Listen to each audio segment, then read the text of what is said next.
আসসালামু আলাইকুম। আমি মুসাফির আনোয়ার শাহ কাশ্মীরি আছি এখন গভরগাঁয়ের ইমামবাড়ি খেয়াঘাট দিয়ে পার হলাম। দেখেন খেয়াঘাট পার হয়ে খুব রোদের মধ্যে পার হয়ে যায় মানুষ। এখানে খেয়াঘাটের ঘর, রোদের মধ্যে এখানে মানুষ বিশ্রাম নেয়, ঘরে রেস্ট নেয় পারাপারের জন্য। যে একজন বিশ্রাম নিচ্ছে। এই তো হইলো অবস্থা চরের জীবন, চর এলাকার জীবনযাত্রা।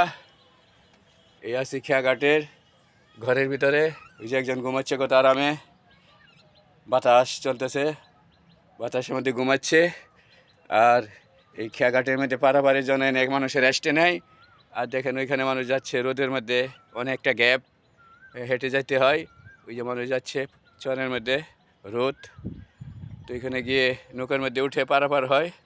তো এই ঘরটা মূলত বিশ্রামের জন্য একটা ভালো, এখানে ছায়া থাকে। তো আপনাদের মতামত কমেন্টে জানাবেন। আপনারা লাইক কমেন্ট শেয়ার দিবেন, সাবস্ক্রাইব করবেন, শেয়ার দিয়ে পাশে থাকুন। আসসালামু আলাইকুম।